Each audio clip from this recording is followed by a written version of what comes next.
भाई किस तरह का मीडिया तुम्हारा, मतलब कि I was watching things, I was watching and observing India today, a very popular channel of India, जिसके अंदर वो कहते हैं हमने F-16 गिरा दी है। कितने ने F-16 कितने ने? मेरी जेब च 2-4 राफेल पे सन, एक मिनट में देख लेना जरा। नहीं, मैं 60 थे OLX के ऊपर लगे हुए राफेल आपके, बड़े second hand engine for sale of Rafale. तो भाई हमने हमेशा मोहब्बत वाला पैगाम दिया हम आगे। सर यहाँ पे एक सवाल मैं आपसे पूछूंगा कि देखें, जब फ़लस्तीन की बात करते हैं, गज़ा की, पता नहीं बर्मा की, और कहाँ कहाँ के चीचनिया के मुसलमानों की बात करते हैं कि भाई उन पे जुल्म कर रहे हैं नॉन मुस्लिम, पूरी दुनिया के नॉन मुस्लिम जी मुसलमानों के खिलाफ हैं, ये हमें यहाँ पे पढ़ाया जाता है, बताया जाता है। ये अफगानिस्तान के साथ जो हमारे रिलेशन है, इसमें कौन जुल्म कर रहा है और किस पे जुल्म हो रहा है, ये तो बताया नहीं जाता। इसके अलावा जो ईरान के साथ हमारे रिलेशन है, इसमें कौन जुल्म कर रहा है, कौन जुल्म करवा रहा है, ये हमें बताया नहीं जाता। यानी कि हम किसी को कुछ भी कहें, मुस्लिम को या नॉन मुस्लिम को, वो खैर है, वो हमारी बेहतरी है। कोई और कहे या कोई और किसी का कन्फ्लिक्ट हो तो उसमें हम टांग अड़ा लेते हैं, और दूसरी तरह से वो खुद प्रेशराइज करेंगे। इंडिया अफगानिस्तान को इंगेज कर रहा है इंगेज कर रहा है। अच्छा, वो फिर? इंगेज इसलिए कर रहा है कि जाहिर है एक तरह से तो हमने उनको अच्छा जवाब दे दिया ना। अच्छा, तो मैंने पहले भी आपको एक दिन कहा था कि ये इनके बस का बात नहीं है, ये हम इनको अंदर जाके मारना है हमने। अच्छा, तो वो हमने अंदर जाके उनको मारा है। अच्छा, अब उनको, वो ज़ख्मी हैं, वो बहुत ज़्यादा हार्टेड हैं, उनके अवाम का बड़ा प्रेशर है उन पे, तो अब वो दूसरा तरीका वो इख्तियार करेंगे।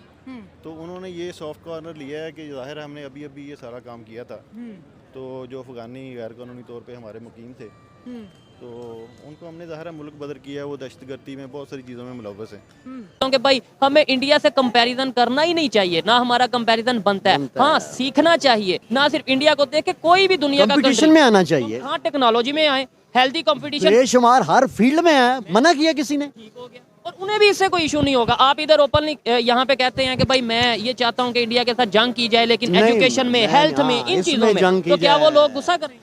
बहुत बड़ी खबर से आपको आगाह करते जा रहे हैं। इंडिया और अफगानिस्तान के बीच एक नई दोस्ती, एक नए दौर का आगाज हो चुका है। वो तमाम फैमिली जिनको पाकिस्तान से निकाला गया क्योंकि उनके पास डॉक्यूमेंट्स नहीं थे, इलीगली पाकिस्तान के अंदर स्टे करे थे, तालिबान गवर्नमेंट के ऊपर वो तमाम फैमिली बर्डन थी, क्योंकि तालिबान की जो हुकूमत है वो अभी तक फाइनेंशियली इतना स्ट्रॉन्ग नहीं हो सकी कि 17 लाख अफगानियों को जी खाना खिला सके, उनके रहन सहन, खाने पीने का बंदोबस्त करे। तो आज इंडिया ने एक बहुत बड़ा ऐलान किया है, उन तमाम फैमिलीज को जो पाकिस्तान से निकाली गई हैं, अफगान बॉर्डर्स पे मौजूद है, उनको ह्यूमैनिटेरियन एड प्रोवाइड करने जा रहा है। बहुत बड़ी खबर है। और ये जो इंडिया का कदम है सियासी तौर पर, ये एक नई जान, एक नई रूह फूंक देगा इंडिया और अफगानिस्तान के दोस्ती में। साथ साथ पाकिस्तान का अब अफगानिस्तान को लेकर क्या स्टांस होने वाला है वो भी आपके साथ शेयर करेंगे। लेकिन जिन फ्रेंड ने अभी तक चैनल सब्सक्राइब नहीं किया, हमारे चैनल को सब्सक्राइब करें, वीडियो को लाइक करें, इंस्टाग्राम में भी फॉलो करें। अच्छा देखिए, there are two things which you have to understand contra positively, ठीक है?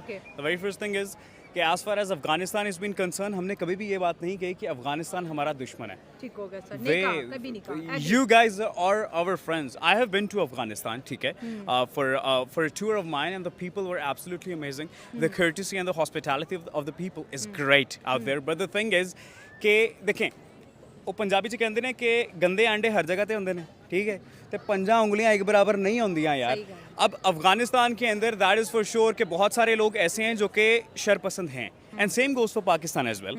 बहुत सारे लोग ऐसे यहाँ पाकिस्तान, एग्जैक्टली पाकिस्तान के अंदर जो मेन रीज़न था अफगानिस्तान के लोगों को हेट करने का, that was the increment in smuggling and the increment in other unethical activities, and you are very well aware of that। और बड़ा इशू था, डॉलर जा रहा था। एग्जैक्टली, जिस बारे में बात कर रहा हूँ आप पकड़ रही होंगी इसको, मुझे ज़रूरत नहीं है इसको ज़्यादा एम्फसाइज करने की। तो पाकिस्तान का स्टांस काफ़ी हद तक ठीक था।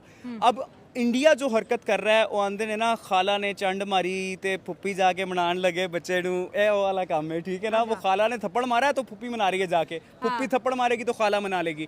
असल में दोनों को, पाकिस्तान को और इंडिया को, दोनों को अफगानिस्तान की ज़रूरत है, क्योंकि आपको अपनी साइड के ऊपर कोई ना कोई चाहिए। ऑलरेडी पहले से ही आपको खबर होगी कि उनकी पार्लियामेंट अफगानिस्तान की उन्होंने बनाई। जब मुश्किल वक्त था तो उन्होंने उनके वहाँ पे मतलब टनों के हिसाब से गंदम भेजी, उन्हें फूड भेजा। इसके अलावा उनके कैडेट्स की ट्रेनिंग, बहुत सी ऐसी चीज़ें हैं जो उनके आपस में रिलेशंस चल रहे हैं। अब डैम बनने जा रहा है, क्या कहना चाहेंगे इसके ऊपर? शोएब, अपने डैम तो हम ना बना सके, काला बाग डैम बना ही ना सके। हालांकि काला बाग डैम वो डैम था जो कुदरती तौर पर एक ऐसी लोकेशन पे वाक़या था कि जहाँ उस दरिया की खूबी ये होनी थी या उस डैम की कि यहाँ सिल्ट जमा नहीं होनी थी।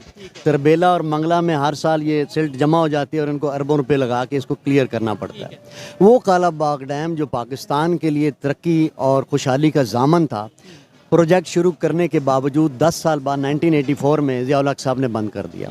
हमारी हालत ये है, हम डैम बनाएंगे नहीं, लेकिन दूसरों को भी नहीं बनाना। ये जिस डैम की बात कर रहे हैं, सवाल ये है कि क्या पाकिस्तान का कंट्रोल है अफ़गानिस्तान में? क्या पाकिस्तान की कोई ऐसी पॉलिसी या कोई ऐसी खारजा पॉलिसी है इंटरनेशनल लेवल पे कि ये उसको इन्फ्लुएंस करके उस चीज़ को रोक सकते हैं? वो तो इंडिया भी बना रहा है, उसके बाद ये बना रहे हैं। क्वेश्चन ये है कि मेरे पास वो कौन सी विल, वो कौन सा लॉ है। जहाँ तक लॉ की बात करते हैं, ये लॉलेस कंट्री है, उन सबको पता है ये लॉलेस कंट्री है। और बहुत सारे इंटरनेशनल मुकदमात में हम हारे हुए हैं। क्यों हारे हुए हैं? कि हम इतने काबिल ही नहीं हैं, हम इतने कम्पिटेंट ही नहीं हैं। रेकोटिक हो या कोई और भी मसले मसाए, एंड पे हमें ही थप्पड़ पड़ता है इंटरनेशनल लेवल पे। ये चाइना को कैसे रोक सकते हैं, ये इंडिया को कैसे रोक सकते हैं, ये अफगानिस्तान को कैसे? आप देखेंगे कि वो बनाएंगे और हम सिर्फ देखेंगे। ये इंफॉर्मेशन जो आप बता रहे हैं, सर ऑफ इंफॉर्मेशन की हैसियत क्या है पाकिस्तान में या बाहर के मुल्कों में, क्या हैसियत है? It is just only a statement. Statement mean statement, nothing else, not more than that, only statement. और जब तक गजवा हिंद नहीं होती वो चलती ही रहेगी। कोई ना कोई चीज़, कोई ना कोई किसी चीज़ के ऊपर टाल मटोल ट्रिगर होता रहता है मामला, वो ये चलता ही रहेगा।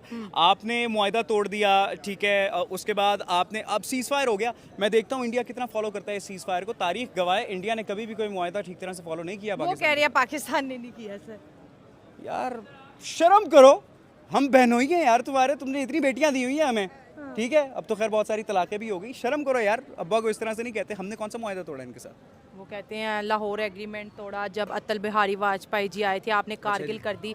वो क्या अक्सर, क्योंकि हमारे ऑडियंस इसी तरह हार्ड जब बोलती है, फिर मैं कमेंट पढ़ती हूँ, कहते हैं यार आप लोग पढ़ते नहीं हो, आप बस हमें बुरा भला कहना शुरू हो जाते हो। हमारे वज़ीर आज़म मोदी साहब आए थे 2015 में, दोस्ती के लिए आए थे। फिर जब हमारे वज़ीर आज़म ने ओथ लिया था नवाज शरीफ साहब को, आप क्यों हर वक्त हमें बुरा भला कहते हो? पुराने वक्तों की बात कर रही हैं तो मेरी बात सुने। 65 की जंग के अंदर हम पहले दिल्ली में घुसे थे, उन्होंने पहले लाहौर के अंदर घुसने की कोशिश की थी। तो कह रहे शुरू किसने किया था? किसने किया था शुरू?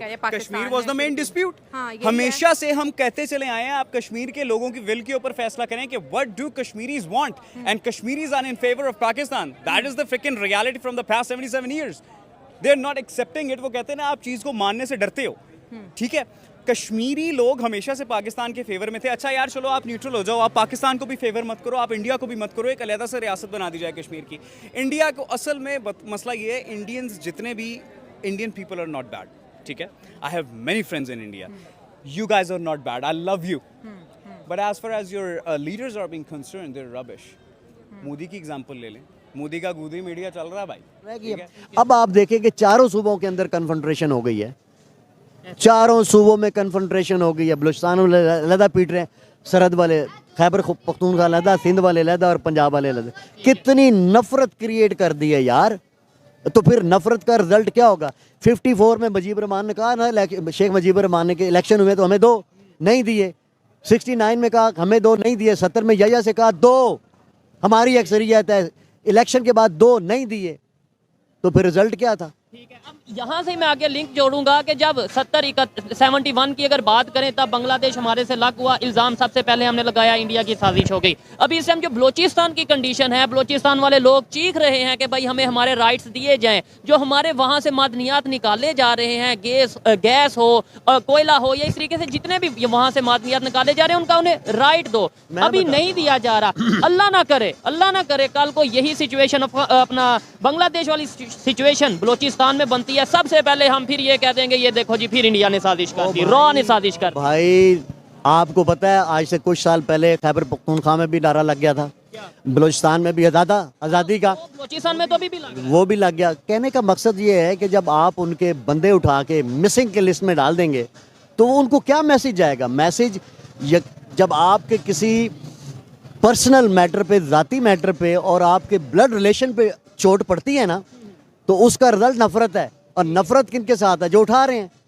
आज तक मिसिंग पर्सन का बंदा पता चल रहा है कि कौन है, लेकिन आज पता चल गया है। मक्सी ने कहा था ना कि जब ये मैंने वोट देना था ना इनको, तो उस वक्त 174 बंदे मेरे मिसिंग इन्होंने छोड़े थे। और किन्होंने छोड़े थे यार? इन्होंने, जिन्होंने पकड़े थे उन्होंने छोड़े थे। सर यहाँ पे एक सवाल मैं आपसे पूछूंगा कि देखें जब फ़लस्तीन की बात करते हैं, गज़ा की, पता नहीं बर्मा की और कहाँ कहाँ के चीचनिया के मुसलमानों की बात करते हैं कि भाई उन पे जुल्म कर रहे हैं नॉन मुस्लिम, पूरी दुनिया के नॉन मुस्लिम जी मुसलमानों के खिलाफ हैं, ये हमें यहाँ पे पढ़ाया जाता है, बताया जाता है। ये अफगानिस्तान के साथ जो हमारे रिलेशन है इसमें कौन जुल्म कर रहा है और किस पे जुल्म हो रहा है ये तो बताया नहीं जाता। इसके अलावा जो ईरान के साथ हमारे रिलेशन है इसमें कौन जुल्म कर रहा है, कौन जुल्म करवा रहा है, ये हमें बताया नहीं जाता। यानी कि हम किसी को कुछ भी कहें, मुस्लिम को या नॉन मुस्लिम को, वो खैर है, वो हमारी बेहतरी है। कोई और कहे या कोई और किसी का कन्फ्लिक्ट हो तो उसमें हम टांग अड़ा लेते हैं। सुहेब, अब मैं क्या कहूँ कि पाकिस्तान की खुशकिस्मती ये है कि पाकिस्तान बन गया और पाकिस्तान की बदकिस्मती ये कि ऊपर ये हजरात आ गए, अब्बा सरकार आ गए, बड़ी सरकार आ गए। कहते ना कि बराबर वाले के घर के अंदर खाने के ना नमक भी ज़्यादा डल गया तो वो आगे मीडिया के ऊपर खबर चला देंगे, भाई हम खबर से आगाह कर रहे हैं, बराबर वालों ने मिर्ची ज़्यादा डाल दी खाने के अंदर, फुप्पी की जुबान जल गई। ओ भाई, किस तरह का मीडिया तुम्हारा, मतलब कि I was watching and observing India today, a very popular channel of India, जिसके अंदर वो कहते हैं हमने F-16 गिरा दी है। कितने ने F-16 कितने ने? मेरी जेब च 2-4 राफेल पे सन, एक मिनट में देख ला जरा। नहीं, मैं 60 थे OLX के ऊपर लगे हुए राफेल आपके बड़े, second hand engine for sale of Rafale. तो भाई हमने हमेशा मोहब्बत वाला पैगाम दिया, हम आगे भी मोहब्बत वाला पैगाम ही देंगे, मोहब्बत वाला पैगाम ही देना चाहिए। एक डायलॉग हमेशा बोलता हूँ, ये इंडियंस के लिए है कि सोनिया प्यार ना गल करेंगा तो जान भी देंगे, जे टूटा करेंगा तो लक्ष्मी चौक च टंग भी देंगे। मैं देखें यहाँ पे यही कहना चाहूँगा, इनकी बातों से मैं ऑलमोस्ट एग्री करता हूँ। बड़ा दुख होता है जब ये सिचुएशन देखते हैं, लेकिन रियलिटी को समझने की ज़रूरत है, मानने की ज़रूरत है। आज के दौर में मैं ओपनली कहता हूँ कि भाई हमें इंडिया से कंपैरिजन करना ही नहीं चाहिए, ना हमारा कंपैरिजन बनता है। हाँ, सीखना चाहिए, ना सिर्फ इंडिया को देख के कोई भी दुनिया का कंपटीशन में आना चाहिए। हाँ, टेक्नोलॉजी में आए, हेल्दी कंपटीशन, बेशुमार हर फील्ड में है, मना किया किसी ने? ठीक हो गया और उन्हें भी इससे कोई इशू नहीं होगा। आप इधर ओपनली यहाँ पे कहते हैं कि भाई मैं ये चाहता हूँ कि इंडिया के साथ जंग की जाए, लेकिन एजुकेशन में, हेल्थ में, इन चीजों में तो क्या वो लोग गुस्सा करेंगे? कभी भी कोई गुस्सा नहीं करता यार। आओ भाई हम भी, भाई जंग तो एक अल्टीमेटली बर्बादी है, तबाही है।